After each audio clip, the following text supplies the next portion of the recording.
오늘은 농촌 빈집 방치하면 이행강제금 폭탄 맞는다 라는 주제로 말씀을 드리고자 합니다. 지금 농촌에 가면 어느 마을은 소멸되어서 허물어져 가는 빈집만 남아있는 곳도 있고요. 대부분 마을에서는 방치되고 있는 빈집이 흉물이 되어서 마을 환경을 보기 안 좋게 만들고 있는 것을 흔하게 볼 수 있습니다.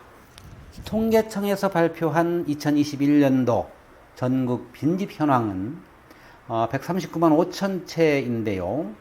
1999년 이전에 지은 주택이 81만 채로 58% 정도를 차지하고 있습니다.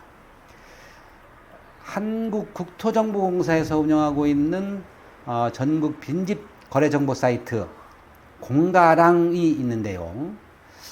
금년 7월 31일까지만 운영한다고 하는데 이곳에 올라온 매물은 약 1,500개에 불과합니다.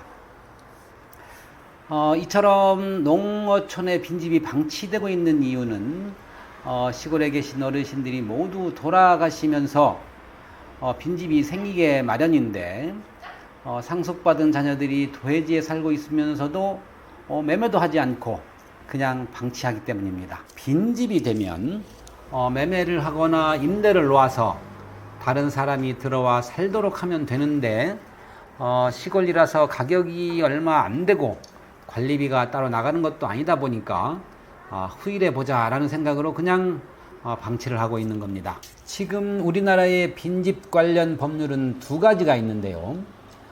도시지역은 국토교통부에서 관리하고 있는 빈집 및 소규모 주택 정비에 관한 특별법에서 관리하고 있고요. 농어촌 지역은 농림축산식품부에서 관리하고 있는 농어촌 정비법입니다. 둘 다 내용은 유사한데 벌칙 조항이 조금 다릅니다. 자, 농어촌에 적용되는 농어촌 정비법과 도시지역에 적용하는 빈집 및 소규모 주택 정비 특별법 두 가지를 비교해 가면서 설명을 드리겠습니다. 일반 국민은 빈집에 대해서 신고를 할 수가 있는데요. 시장, 군수, 구청장에게 신고를 하시면 됩니다. 신고 절차와 방법은 공익신고자 보호법에 따르는데 공익신고자 보호법에는 신고자의 인적 사항과 신고 사유를 적시해서 서면이나 구술로 신고할 수 있도록 되어 있습니다. 신고 사유는 두 개 법 다 똑같이 네 가지를 적용하고 있습니다. 붕괴, 화재 등 안전사고나 범죄 발생의 우려가 있는 경우, 또 위생상 유해 우려가 있는 경우, 그 다음에 관리가 적절히 되지 아니하여 현저히 경관을 훼손하고 있는 경우가 있는데요. 이 경우가 시골에 있는 폐가는 여기에 다 해당될 것으로 예상이 되고요. 그 다음에 주변 생활 환경 보존을 위하여 방치하기에 부적절한 경우, 이렇게 네 가지가 신고 사유가 되겠고요. 신고가 접수되면 지자체장은 접수한 날로부터 30일 이내에 현장 조사를 하게 되어 있습니다. 자, 조치 명령에 대해서 말씀드리겠습니다. 지금 농어촌 같은 경우에는 신고 사유에 해당되면 특정 빈집이라고 이렇게 판정을 하게 되는데요. 특정 빈집으로 판정이 되면 철거, 개축, 수리 등 필요한 조치 명령을 하게 되어 있고요. 도시지역 같은 경우에는 신고 사유에 해당하는 빈집 중에서 빈집 정비 계획에 수립되어 있는 경우에는 계획에서 정한 대로, 그 다음에 정비 계획이 수립되어 있지 않은 경우에는 지방건축심의위원회의 심의를 거친 빈집인 경우에 조치 명령을 발하게 되겠습니다. 조치 명령이 떨어지면 빈집 소유자는 이행을 해야 되는데요. 정당한 사유가 없으면 60일 이내에 이행을 해야 됩니다. 불이행 시에는 지자체에서 직권으로 빈집 철거가 가능하고요. 소유자 소재가 불명할 경우에는 공고를 한 후에 직권으로 철거를 하게 되겠습니다. 가장 중요한 이행강제금입니다. 현재 농촌 지역에는 이행강제금이 아직 규정된 근거가 없습니다.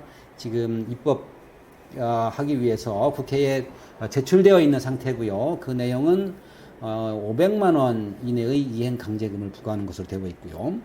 도시지역 같은 경우에는 시가표준액의 50%를 이행강제금으로 정하고 있습니다.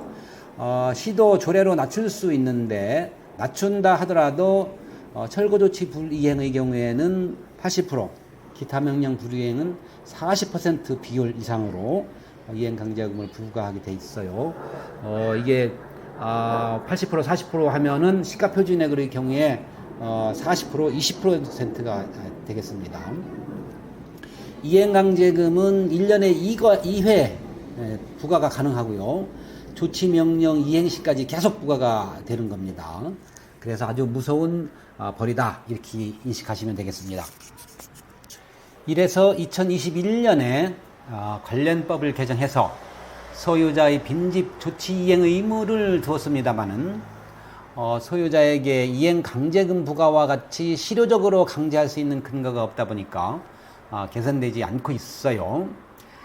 그런데 농림축산식품부에서 지자체의 조치 명령을 이행하지 않으면 500만 원 이하의 이행 강제금을 부과할 수 있는 내용의 농어촌 정비법 개정안을 금년 3월 30일 국회에 제출했다고 보도자료를 배포했습니다. 현재 농촌 빈집 6만 6천 동 중 2027년까지 절반 수준인 3만 3천 동으로 감축한다는 계획이라고 하는데 이행강제금 부과를 통해서 계획을 달성할 모양새입니다. 이행강제금은 무서운 벌칙입니다. 이행을 할 때까지 반복하여 부과가 되는 집행벌이기 때문에 이행을 하지 않고 버틸 수가 없는 그런 벌이란 말입니다.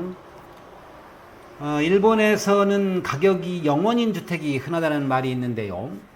자, 우리나라도 일본과 같이 머지않아 그냥 가져가세요 라는 0원 주택이 나올 가능성도 배제할 수가 없는 시대가 도래하고 있다고 보여집니다. 오늘은 시골 빈집 정책에 대해 알아보았는데요. 시골에 빈집 갖고 계신 분들은 미리미리 매매를 하시거나 관리 방안을 강구하셔야 할 것 같습니다. 감사합니다.